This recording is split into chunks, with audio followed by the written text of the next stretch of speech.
இன்றைய முக்கிய நிகழ்வுகள். அரசு விளம்பர பலகையில் தமிழ் புறக்கணிப்பு, அரசியல் கட்சியினர் சமூக அமைப்பினர் எதிர்ப்பு.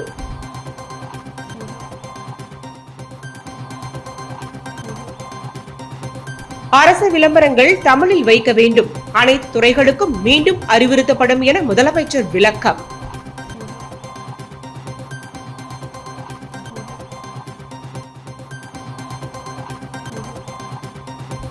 பணியின் போது இறந்த நகராட்சி ஊழியர்கள் வாரிசுதாரர்கள் 200 பேருக்கு வேலை, முதலமைச்சர் ரங்கசாமி அறிவிப்பு.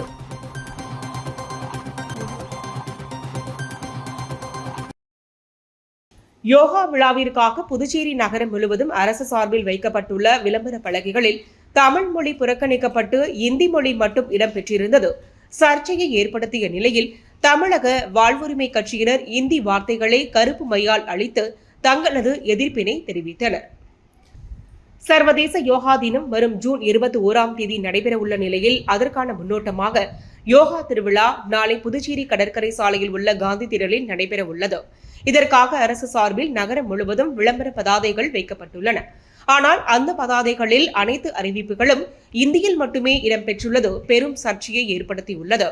தமிழ் முழுமையாக புறக்கணிக்கப்பட்டிருப்பது தமிழ் பேசும் புதுச்சேரி மக்களிடையே அதிருப்தியை ஏற்படுத்தியுள்ளது. இதற்காக தமிழ் அமைப்புகள் மற்றும் அரசியல் கட்சிகள் குரல் கொடுத்துள்ளனர். தமிழ் புதுச்சேரியின் மூலமொழி, இதை ஒட்டுமொத்தமாக புறக்கணிக்க முடியாது, இது மொழி மீதான அவமதிப்பு என அவர்கள் கண்டனம் தெரிவித்துள்ளனர். மேலும் தமிழில் பதாதைகள் ஏன் இல்லை, இதற்கு யார் பொறுப்பு என்பதற்கான விளக்கங்களை அரசு விளக்க வேண்டும் என கோரிக்கைகள் வெளுத்து வருகின்றன. இதனிடையே காமராஜர் மணிமண்டபம், கிழக்கு கடற்கரை சாலை, இந்திரா காந்தி சதுக்கம் உள்ளிட்ட நகரின் பல்வேறு பகுதிகளில் இந்தி மொழியில் வைக்கப்பட்டிருந்த யோகா தின விளம்பர பலகைகளை தமிழக வாழ்வுரிமை கட்சியினர் கருப்பு மையை கொண்டு அழித்தனர். மேலும் இந்தி தெரியாது போடா போன்ற வாசகங்கள் அடங்கிய பதாதைகளை கையில் ஏந்தியவாறு இந்தி மொழியை திணிப்பதாக கூறி புதுச்சேரி அரசை கண்டித்து கண்டன கோஷங்களை எழுப்பி தங்களது எதிர்ப்பை தெரிவித்தனர்.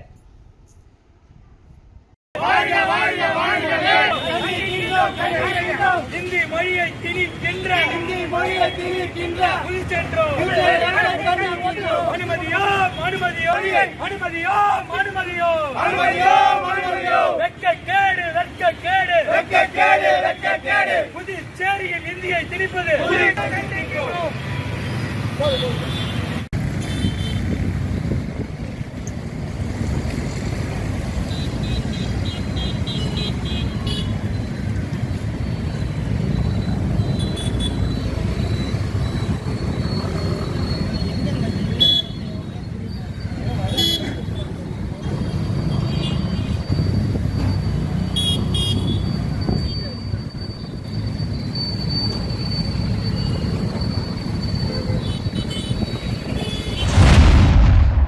பணியின் போது இறந்த நகராட்சி ஊழியர்களின் வாரிசு 200 பேருக்கு கருணை அடிப்படையில் வேலை, முதலமைச்சர் ரங்கசாமி தகவல்.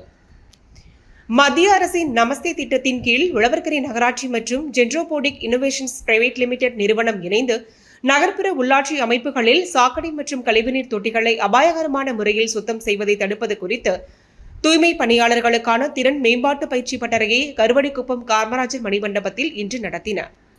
முதலமைச்சர் ரங்கசாமி பயிற்சி பட்டறையை தொடங்கி வைத்து ரோபோட் துப்புரவு இயந்திரத்தை இயக்கி வைத்து பேசினார். அப்போது அவர் நகராட்சி மற்றும் சுகாதாரத்துறையில் துப்புரவு பணியில் ஈடுபடுபவர்கள் நோய் தாக்கத்தால் இறக்கின்றனர், பணியின் போதும் உயிரிழப்பு ஏற்படுகிறது, இவர்களின் வாரிசுகளுக்கு கருணை அடிப்படையில் வேலை வழங்க வேண்டும், நகராட்சியில் 200 வாரிசுதாரர்கள் கருணை அடிப்படையில் வேலை கேட்டு வருகின்றனர், இவர்களுக்கு அரசு விரைவில் பணி வழங்கும் என்று தெரிவித்தார்.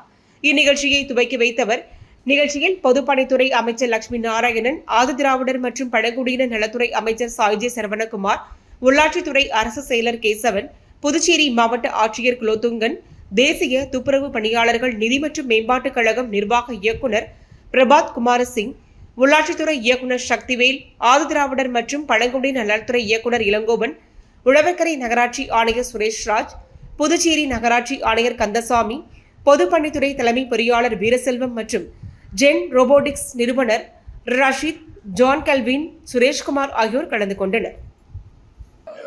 அவங்களுக்கு இந்த சானிடரி துப்புரவு செய்கிறவங்களுக்கு வயது மிக குறைவாக இருக்கும், என்னமோ தெரியல, நிறைய பேர் இறந்துடுவாங்க. ஒரு சின்ன விஷயம் பார்க்க நிறைய பேர் இருந்துட்டு இருப்பாங்க. நீ கம்பல்சரி அப்பாயின்மெண்ட் கேட்பாங்க, கருணை அடிப்படையில் வேலை கொடுன்னு கேட்பாங்க. அந்த குடும்பத்தை சாதனம் பண்ணி எந்த பணியாக இருப்பாங்க அவங்க தான் அதிகமாக இருப்பாங்க. அதனால நான் சொல்றது என்னன்னு சொன்னா, அந்த நகராட்சி பஞ்சாயத்து வேலை செய்யற பணியாளர்கள், துப்புரவு பணியாளர்கள் அந்த பணியாற்றுறவர் இறந்து விட்டால் உடனடியாக அவங்களுக்கு வேலை கொடுக்கணும், கருணை அடிப்படையில் கொடுக்கணும். அதே மாதிரி மருத்துவமனையில அது மாதிரி இருக்கும். சுத்தம் செய்கிற பணியில் இருக்கவங்களுக்கு நோய் தாக்குதல் அதிகமாக இருக்கும், சீக்கிரம் இறந்துடுவாங்க. இப்போ நாங்கள் நகராட்சியில் உங்களுக்கு நிறைய பேருக்கு கருணை அடிப்படையில் பணி கொடுத்துருக்கோம். இந்த அரசு பொறுப்பேற்ற பிறகு கொடுத்துருக்கோம். இப்போ கூட நம்முடைய புதுச்சேரி நகராட்சியில் கொடுக்க போகிறோம். எத்தனை பேர் இந்த பணிக்கு விண்ணப்பித்து இருக்காங்க கருணை அடிப்படையில் கேட்டிருக்கோம். அது உடனடியாக அவங்களுக்கு கொடுக்க போகிறோம்.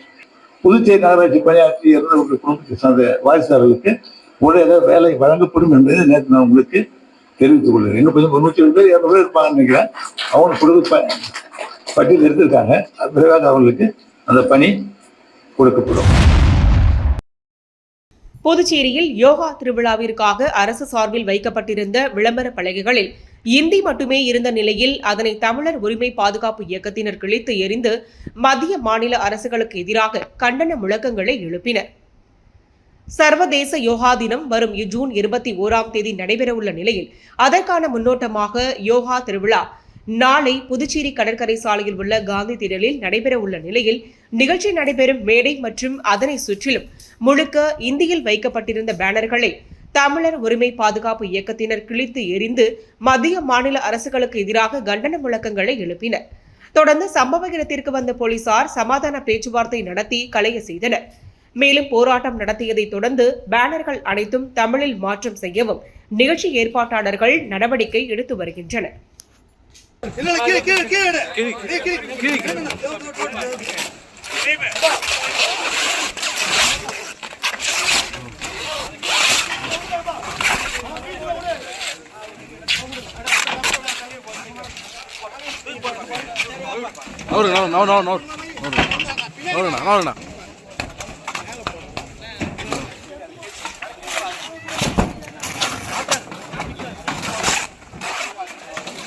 நான் கொஞ்சம் சைடில்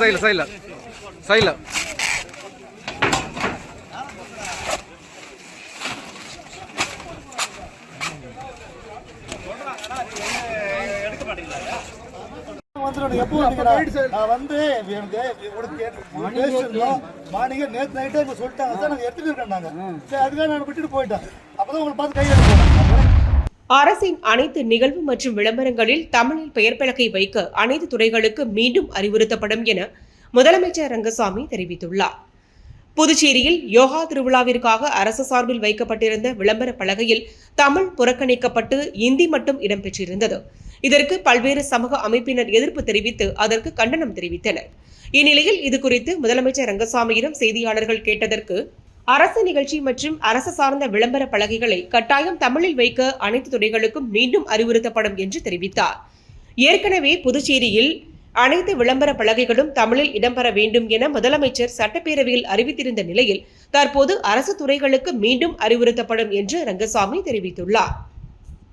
நான் எல்லாத்தையும் சொல்லியிருக்கேன். தமிழ் நிச்சயமாக நம்ம அழைப்பதர்கள் அரசுடைய அழைப்பதல் இருக்கணும்னு சொல்லியிருக்கேன். கடைகளிலும் தமிழ் பெயர் முதல்ல இருக்கணும் அப்படின்னு சொல்லியிருக்கோம். இதை மீண்டும் வலியுறுத்தேன்.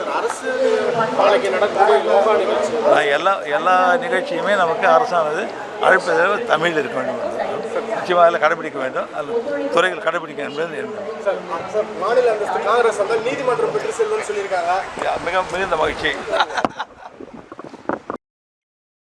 வெளியனூர் ஸ்ரீ சிவசுப்பிரமணிய ஆலயத்தில் வைகாசி மாத கிருத்திகையை முன்னிட்டு திமுக தலைமை செயற்குழு உறுப்பினர் கோபால் குடும்பத்தினர் ஏற்பாட்டில் அறுசுவை அன்னதானம் வழங்கப்பட்டது. புதுச்சேரி மாநிலம் வெளியனூர் சுந்தரமூர்த்தி விநாயகபுரத்தில் அமைந்துள்ள ஸ்ரீ வள்ளி தேவசேனா சமேத ஸ்ரீ சிவசுப்பிரமணிய ஆலயத்தில் மாதந்தோறும் கிருத்திகை தினத்தன்று அறுசுவை அன்னதானம் வழங்கப்படுவது வழக்கம். அதன் ஒரு பகுதியாக வைகாசி மாத கிருத்திகை தினத்தன்று திமுக தலைமை செயற்குழு உறுப்பினர் கோபால் குடும்பத்தினர் ஏற்பாட்டில் ஆண்டுதோறும் அறுசுவை அன்னதானம் வழங்கும் நிகழ்ச்சி நடைபெற்று வருகிறது. முன்னதாக வைகாசி மாத கிருத்திகையை முன்னிட்டு ஆலயத்தில் முருகப்பெருமானுக்கு சிறப்பு பூஜைகள் மற்றும் அலங்காரங்கள் செய்து தீப ஆராதனை காண்பிக்கப்பட்டது. இதில் திரளான பக்தர்கள் கலந்து கொண்டு சுவாமி தரிசனம் செய்தனர். தொடர்ந்து வைகாசி மாத கிருத்திகையை முன்னிட்டு உபயதாரர் கோபால் குடும்பத்தினர் ஏற்பாட்டில் பொதுமக்களுக்கு அறுசுவை அன்னதானம் வழங்கப்பட்டது. இந்நிகழ்ச்சியில் ஆலய நிர்வாகத்தினர், ஊர் முக்கிய பிரமுகர்கள், பொதுமக்கள் உட்பட திரளான பக்தர்கள் கலந்து கொண்டனர். நிகழ்ச்சிக்கான ஏற்பாட்டினை ஆலய நிர்வாகத்தினர் மற்றும் உபயதாரர்கள் சிறப்பான முறையில் செய்திருந்தனர். பூஜைகளுக்கான வழிபாட்டினை ஆலய அர்ச்சகர் பாலசுப்ரமணிய சிவாச்சாரியார், மணிகண்டன் சிவாச்சாரியார் செய்திருந்தனர். உழவர்கரை தியாகப்பிள்ளை நகரில் புதிய விசுவாச வார்த்தை சபையின் ஆலய பிரதிஷ்டை விழாவில் உழவர்கரை சட்டமன்ற தொகுதி சமூக சேவகர், அகில இந்திய என்ஆர் காங்கிரஸ் பிரமுகர் நாராயணசாமி கேசவன் கலந்து கொண்டு அறுசுவை உணவு வழங்கினார். புதுச்சேரி உழவர்கரை தொகுதிக்குட்பட்ட தியாகப்பிள்ளை நகர் மற்றும் வயல்வெளி நகரில் வசிக்கும் கிறிஸ்தவ மக்களின் ஒருங்கிணைப்பில் ஏற்பாடுகள் செய்யப்பட்ட விசுவாச வார்த்தை சபையின் ஆலய பிரதிஷ்டை விழாவில் சிறப்பு அழைப்பாளராக கலந்து கொண்ட உழவர்கரை சட்டமன்ற தொகுதி சமூக சேவகர், அகில இந்திய என்ஆர் காங்கிரஸ் பிரமுகர் டாக்டர் கே நாராயணசாமி கேசவன் ஆலய திருச்சபை வர்த்தகர்களுக்கு அன்பு, அரவணைப்பு, சகிப்புத்தன்மை, உதவி செய்யும் மனப்பான்மை, பெற்றோர்களின் நலம் மற்றும் பசியில்லா உலக படைக்க நாம் இறைவன் ஆசியோடு அனைவரும் ஒன்றிணைய வேண்டும் என்று வாழ்த்துரை வழங்கினார். மேலும் இந்த பெருவிழாவில் கலந்து கொண்ட 500க்கும் மேற்பட்ட பொதுமக்களுக்கு தன் சொந்த செலவில் அறுசுவை அசைவ உணவுகள் வழங்கினார். இந்த நிகழ்வில் ஆலய நிர்வாகிகள் மற்றும் ஊர் முக்கியஸ்தர்கள், ஊர் பொதுமக்கள் மற்றும் உழவர்கரை என்ஆர் காங்கிரஸ் கட்சியின் முக்கிய பிரமுகர்கள் திரளாக கலந்து கொண்டனர். புதுவை தேவர் பேரவையின் 42ஆம் ஆண்டு கலைத்திறன் மற்றும் விளையாட்டுப் போட்டிகள் 45 அடி சாலையில் அமைந்துள்ள ஆதிர மகாசபா திருமண மண்டபத்தில் தேவர் பேரவைத் தலைவர் தனபாலன் தலைமையில் மிக சிறப்பாக நடைபெற்றது. இவ்விழாவிற்கு பேரவையின் உறவினர் பெருமக்கள் பலர் கலந்து கொண்டனர். மேற்படி நிகழ்ச்சியில் ஓவியம், நடனம், பேச்சுப் போட்டி, மாறுவேடம், தனித்திறன் போன்று பல போட்டிகள் நடைபெற்றன. போட்டிகளுக்கான ஏற்பாடுகளை பேரவை நிர்வாகிகள் சிறப்பாக செய்திருந்தனர். மேற்படி போட்டிகளில் வென்றவர்களுக்கு வருகிற ஜூன் 7ஆம் தேதி பரிசுகள் வழங்கப்பட உள்ளது.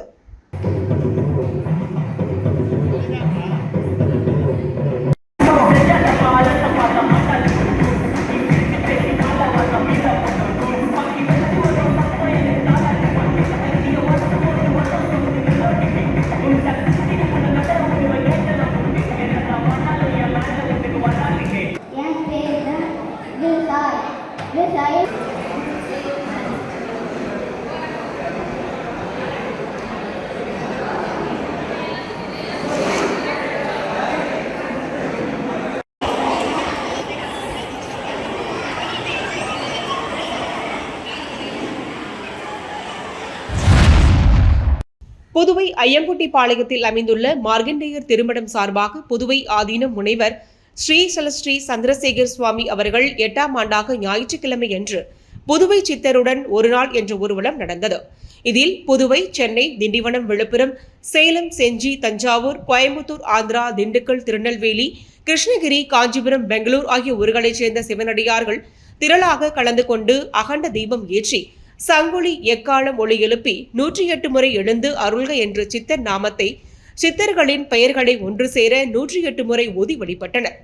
காலை 5:45 மணிக்கு மணக்குள விநாயகர் கோவிலில் ஆரம்பமான நிகழ்ச்சி தொல்லைக்காது சித்தர், அரவிந்த ஆசிரமம், நாகலிங்க சுவாமிகள், குரு அக்கா சுவாமிகள், வேதாந்த சுவாமிகள், குரு சித்தானந்தர் சுவாமிகள், பெரியவருக்கு பெரியர் கணபதி சுவாமிகள், கம்பளி ஞான தேசிக சுவாமிகள், சிவசடையப்பர், கதிர்வேல் சுவாமிகள், மண்முரட்டி சுவாமிகள் என சக்திவேல் பரமானந்தர், மகான் வண்ணார பரதேசி சுவாமிகள், நவபாஷண சித்தர், தேங்காய் சுவாமிகள், ராம பரதேசி சுவாமிகள், தட்சிணாமூர்த்தி சுவாமிகள், படே சாஹிப் கண்டமங்கலம், குருசுவாமி அம்பியப்பர், ஸ்ரீலஸ்ரீ பொன்முடி கோடி சித்தர் ஆகிய 22 சித்தர்களை தரிசித்தனர். இதில் புதுவை ஆதீனம் ஸ்ரீலஸ்ரீ சந்திரசேகர் சுவாமிகள், SSV கலியபெருமாள், கூட்டிரிப்பட்டு சிவ SS மனோகர் சிவசந்திரகுமார், சிவசரவணன், சிவசங்கர், சிவ உம்ம அம்மையார், திண்டிவனம் சிவ பொன்முடி, பிரேம்குமார் கந்தன், சிவகிரி, சிவராஜி ஆகியோர் கலந்து கொண்டு சிறப்பித்தனர். நிகழ்ச்சிக்கான ஏற்பாட்டினை மார்கண்டேயர் திருமணத்தினர் சிறப்பான முறையில் செய்திருந்தனர்.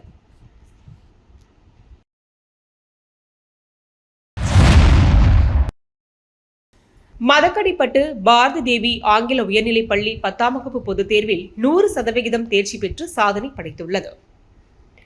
புதுச்சேரி மாநிலம் மதக்கடிப்பட்டு பகுதியில் அமைந்துள்ள பாரத தேவி ஆங்கில உயர்நிலைப் பள்ளியில் 10ஆம் வகுப்பு பொதுத் தேர்வில் 100% தேர்ச்சி பெற்று சாதனை படைத்துள்ளது.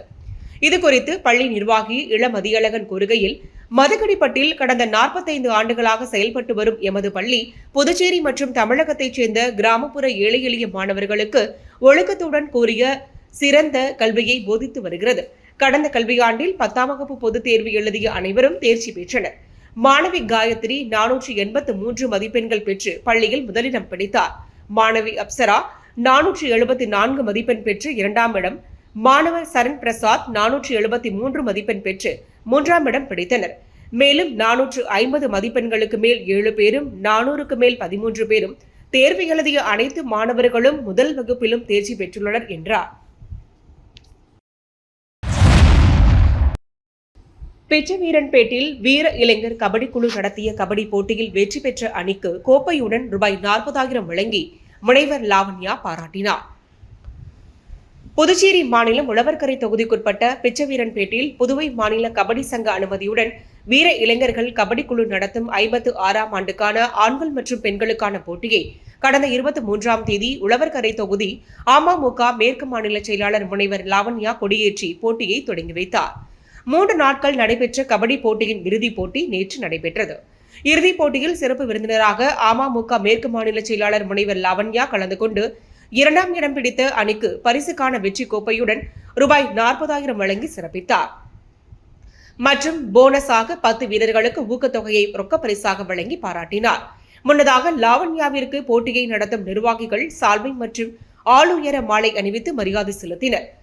இந்நிகழ்ச்சியில் அமமுக தொகுதி செயலாளர் கலியமூர்த்தி, அம்மா பேரவை அம்மா பிரகாஷ், வர்த்தக அணி செயலாளர் தனவேலு, தொகுதி மேலவை பிரதிநிதி லூர்துசுவாமி, பிச்சைவீரன்பேட் முருகன், ஐயப்பன், செல்வன், பிரசாந்த், சிவபாலன், யுவராஜ், ஐயப்பன், அமலா, சரளா, மூலக்குளம் திரு உட்பட பொதுமக்கள் பலர் கலந்து கொண்டு நிகழ்ச்சியினை சிறப்பித்தனர்.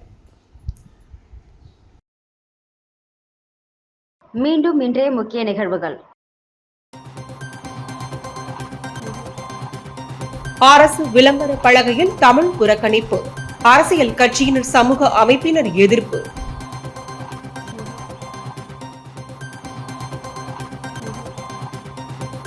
அரசு விளம்பரங்கள் தமிழில் வைக்க வேண்டும், அனைத்து துறைகளுக்கும் மீண்டும் அறிவுறுத்தப்படும் என முதலமைச்சர் விளக்கம்.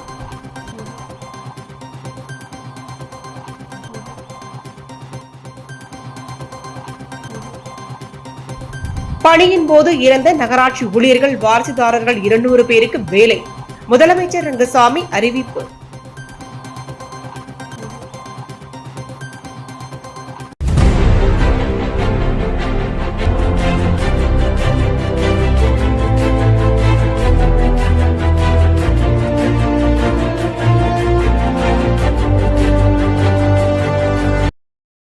செய்திகளை உடனுக்குடன் தெரிந்து கொள்ள ஆஸ்கார் யூடியூப் சேனலை சப்ஸ்கிரைப் செய்யவும்.